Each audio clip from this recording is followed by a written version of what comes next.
finish up this digital job site session, we'll put our window component into the shed. You can see the crew was busy while we were taking a break there, and did the framing work inside of the rough opening that was created in the last step. And looks like they left out a couple things, so we'll get that taken care of quickly.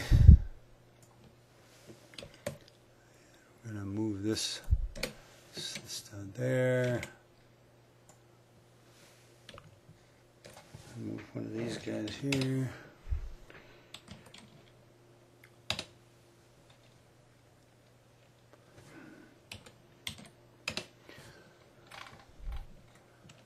And it looks like they left out a stud over here too. I don't know what them guys must have been thinking more about donuts than their work. Did a kind of sloppy job of framing there.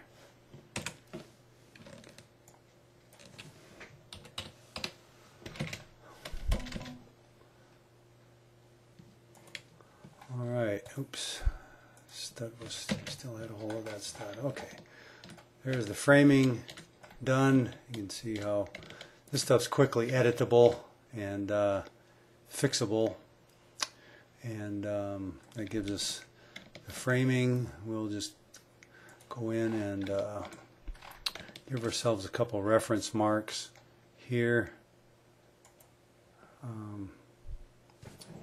which will help guide where we're going to stick our window. Remember, we created this opening a ½ inch bigger all the way around than the actual jamb of our window component. So with those two lines, we should be able to insert this model, downloaded model, into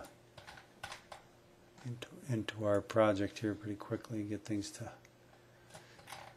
line up. We'll just zoom in and take the corner of the component and try to get it to line up with our guidelines, and we'll see if that put it flush with the sheathing or not. It's hard to say just what the jam depth is there, but it looks like we got a little ways to go here to move this model back.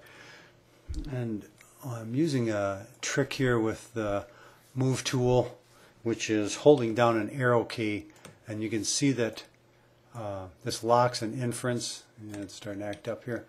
But if I hold down an arrow key, I'm holding the left arrow key down, you can see a little green dashed line, and so that's telling me I want to move this in the green axis direction, so the window doesn't kind of get all squirrely on me. It'll pretty much behave and follow the lines I want it to. So there is our window component. Oops, I deleted more than a dotted line that time. Okay, there's our window component, and it's installed in the shed, which is kind of cool. Let's go view our hidden geometry and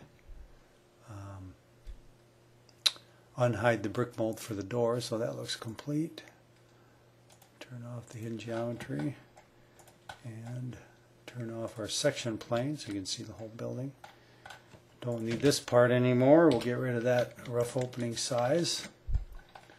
And then you'll notice this cool little hand icon, and when you have a dynamic component in your model, whether you create it or download it, and click on it, SketchUp opens and closes. In this case, activates the dynamic component. So without spending any time creating that component, we just downloaded the model, stuck it in to our existing model, and we have all the features of it without spending the time on it. I'd call that working smart. Put the shadows back on, close the window, and go home for the day.